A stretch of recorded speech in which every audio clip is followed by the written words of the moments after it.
Channel में आपको खुश आमदीद। उम्मीद करती हूँ आप बिल्कुल वापस से होंगे। आज हम इस में जिक्र करेंगे एक माँ और बेटे की सच्ची कहानी।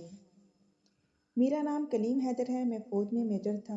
मेरे वालिद साहब मेरी माँ को मार मार कर इनके कंधे की हड्डी तोड़ दी। मुनासिब इलाज ना करवाने की वजह से हड्डी ने खून सप्लाई करने वाली नालियों को नुकसान पहुंचाया था और खून की सप्लाई बंद होने की वजह से मेरी माँ का बाजू बेजान होकर सूख गया। फिर जब मेरी माँ को फालिज का अटैक आया, इनका दूसरा बाजू भी मफलूज हो गया, तो मैंने अपनी पोस्ट से इस्तीफ़ा देकर माँ की खिदमत का फ़ैसला किया। बीवी की लाख कोशिशों के बाद भी मेरा दिल मुतमईन ना हुआ और मैंने इस्तीफ़ा दे दिया। मेरा ताल्लुक़ ज़िला टोपा टेक सिंह से है। मेरी माँ की उम्र 13 बरस थी जब मेरी नानों का इंतकाल हुआ। मेरी नानों की वफ़ात के बाद मेरे नाना ने मेरी माँ की परवरिश का बेड़ा उठाया, मगर इन्हें जल्द ही यकीन हो गया वो या तो मेरी माँ को कमाकर खिला सकते हैं या फिर इनकी मुहाफ़िज़ बनकर घर बैठ सकते हैं। लिहाजा जब मेरी माँ की उम्र 16 बरस की पहुंची तो मेरी माँ का निकाह मेरे नाना ने अपने भतीजे मेरी माँ के चचा जात से या ये सोचते हुए कर दिया कि घर का देखा बाला लड़का है, मेरी बेटी को अच्छी तरह समझता है, मेरा भतीजा भी है इसलिए खुश रखेगा। मगर ये बात मेरे नाना की खामख्याली थी ही साबित हुई। मेरे नाना मेरी माँ की शादी के बाद 1.5 बरस जिंदा रहे। इनके 1.5 बरसों में मेरी माँ 3 बार रूठकर अपने बाप की दहलीज पर आई।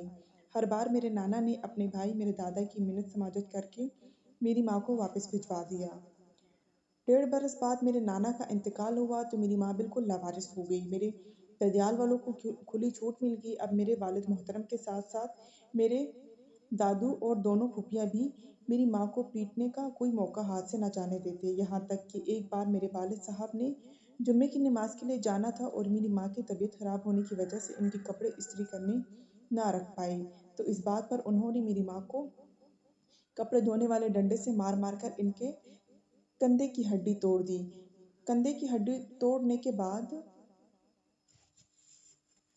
किसी डॉक्टर तक को नहीं दिखाने की जहमत की गई, बल्कि उल्टा मेरी माँ दर्द से कराती तो इसे पीटा जाता और बहाने खोर जैसे अलकाबात से नवाजा जाता।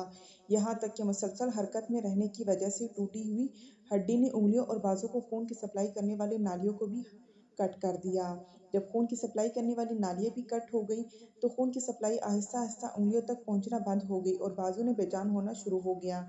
यहाँ तक कि बाजू बेजान होकर सूख गया और साथ ही लटक कर रह गया। जब मेरी माँ ददियाल वालों को यकीन हो गया कि मेरी माँ बिल्कुल मफलूज हो चुकी है तो उन्होंने मेरे माँ पर बदकिरदार होने का इल्ज़ाम लगाया और उसे तलाक दिलवाकर घर से निकलवा दिया। जब मेरी माँ को तलाक देकर घर से निकाला गया तो उस वक्त मेरी अम्मी माँ के पेट में 7 माह का हो चुका था। 2 माह तक मेरी माँ को गांव की दाई ने अपने घर में पनाह दे के रखी। 2 माह बाद जब मेरी पैदाइश हुई तो मेरे ददियाल वालों को ये खतरा पैदा हो गया कि मैं इनकी जायदाद न हथिया लूँ, इसलिए उन्होंने मेरी माँ को दाई के घर बल्कि गांव से भी निकलवा दिया। गांव से निकाल जाने के बाद मेरी माँ के पास कोई ठिकाना नहीं था, इसलिए मेरी माँ मुझे कपड़ों की एक गांठ में लपेटकर कभी दांतों की मदद से तो कभी कांधे से लटकाकर टोपा टेक सिंह शहर पहुंची और पहली रात मेरी माँ ने मुझे लेकर एक गोश्त वाले पट्टे के नीचे गुजारी और सारी रात मेरी माँ मुझे गोद में रख कर जागती रही ताकि कोई आवारा कुत्ता मुझे ना चुबा कर खा ले। वक्त गुजरता गया। पहले पहल मेरी माँ फ्रूट वाली रेडी के आसपास पड़ा गंदा फ्रूट उठाकर अपना पेट भरती, फिर अल्लाह ताला के बनाए निज़ाम के ज़रिए इस खुराक को दूध में बदल कर मेरे लिए खुराक का बंदोबस्त करती और मेरा पेट भरती। जब मेरी माँ को बाजार में रहते हुए कुछ अरसा गुजर गया तो मुकामी दुकानदारों ने मेरी माँ पर एतबार करने लगे। यूँ इन्हें दुकानों में सफाई का काम मिल जाता था। दुकानों में मुझे उठाकर अपने पीछे झोली नुमा कपड़े में डालकर अपने पीछे लटकाने के बाद सिर्फ एक हाथ से सफाई करना मुश्किल हो जाता था, इसलिए मेरी माँ कुछ पैसे जमा करके ब्रश पॉलिश और हथौड़ी कील धागा और सुई खरीदने के बाद जूते सिलाई करने का काम शुरू कर देती। मेरी माँ मुझे गोद में लिटाकर और हाथ और मुंह की मदद से जूते सिलाई करती। कुछ खुदा तरस लोग मेरी माँ को उजरत से ज़्यादा पैसे दे जाते थे, जबकि कुछ ओबाश नौजवान जानबूझकर सेवरेज की नालियों में जूता गंदा करके मेरी माँ को पॉलिश करने के लिए देते और जब इस जूते को मुंह और कपड़ों की मदद से मेरी माँ साफ करती तो मेरी माँ की बेबसी पर हंसते। خیر وقت گزرتا گیا، میں اسکول جانے کی عمر کو پہنچا تو میری ماں مقامی امام مسجد اور چند معزز لوگوں کے ذریعے میرے والد صاحب سے اس وعدے پر شناختی کارڈ کی کاپی لیتی ہے کہ میرا بیٹا بڑے ہو کر کبھی بھی ددیال کی جائیداد میں سے حصہ طلب نہیں کرے گا۔ شناختی کارڈ کی کاپی مل جانے پر میری ماں نے مجھے اسکول کے داخل کرواتی ہے اور میرے استاذ محترم سیدہ ظفر صاحب کو جب میرے حالات کا پتہ چلتا ہے تو مجھے اور میری ماں کو بازار سے اٹھا کر اپنے گھر لاتے ہیں۔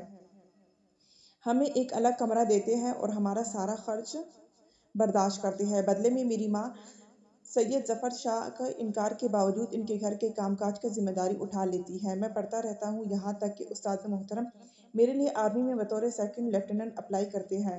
میں سلیکٹ ہو گیا اور میرا شمار ٹاپ 10 کنٹیسٹنٹس میں ہوتا ہے اور میں کورس مکمل کرتا ہوں اور میری شادی استاد محترم کی بیٹی سے کر دی جاتی ہے۔ جب میں بطور کیپٹن انٹیلیجنس کے ایک مشن پر ہوتا ہوں تو ہارٹ اٹیک سے میرے استاد محترم سسر سید ظفر صاحب کا انتقال کر جاتے ہیں۔ میں ان کے جنازے میں شامل نہیں ہو سکتا اور مشن مکمل کرنے کے بعد پورا دن ان کی قبر پر بیٹھ کر ان کے جنازے کو کندھا نہ دے سکنے پر معذرت کرتا رہا۔ جب دل کا غم ہلکا ہوا تو واپس ڈیوٹی جوائن کرتا ہوں۔ میں اپنے پورے بیچ میں واحد اور منفرد افسر تھا جو پہلے خود جاسوس بن کر دشمن کا سراغ لگاتا اور پھر اپنی ٹیم تیار کر کے دشمن کا قلعہ کما کرتا۔ میں بلوچستان پہ ایک مشن پر تھا جب مجھے پتہ چلا کہ میری ماں کو فالج کا اٹیک ہو گیا۔ میں نے اپنے سینئرز بیڈمنٹن سے یہاں تک کہ اپنی شریک حیات کے روکنے کے باوجود فوج سے استعفیٰ دے دیا اور اپنی ماں کی خدمت میں مصروف ہو گیا۔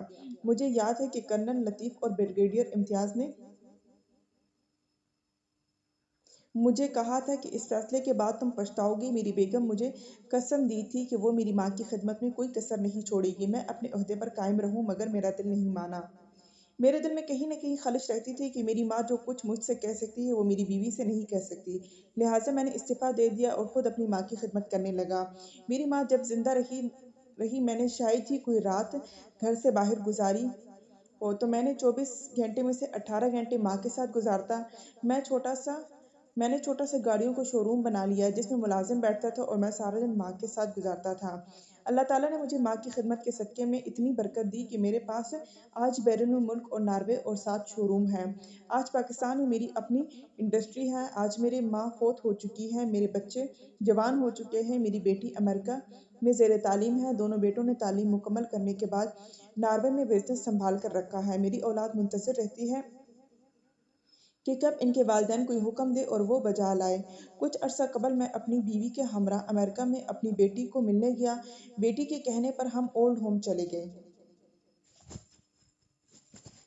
وہاں پر مقیم ایک پاکستانی جس کی شکل دیکھتے ہی میں نے پہچان لی کہ وہ بریگیڈیئر امتیاز ہے کو دیکھ کر میں حیران رہ گیا۔ پاکستان میں اس کا رعب اور دبدبہ اور اس کی شان اور شوکت سب کچھ امریکہ میں ختم ہو چکا تھا۔ وہ بالکل ہڈیوں کا ڈھانچہ تھا اور میرے لاکھ یاد دلانے پر بھی وہ مجھے نہ پہچان سکا۔ انتظامیہ سے پوچھنے پر پتہ چلا کہ اس کے بیٹے نے اسے یہاں چھوڑ دیا اور اس کی موت پر مسلمانوں کے قبرستان میں دفن کرنے کی وصیت کر گیا۔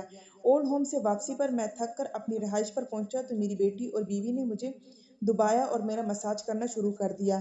میں بنا کسی قسم کی ناگواری کے اظہار کیے پاؤں کی مالش کرتی بیٹی کو دیکھ کر سوچ رہا تھا کہ واقعی ہی ماں باپ سے حسن سلوک کا ایک ایسا عمل ہے جسے آپ لکھیں گے کل کو آپ کی اولاد آپ کو پڑھ کر سنائے گی، اور بریگیڈیئر امتیاز کی حالت نے میری اس سوچ پر مہر ثبت کر دی تھی۔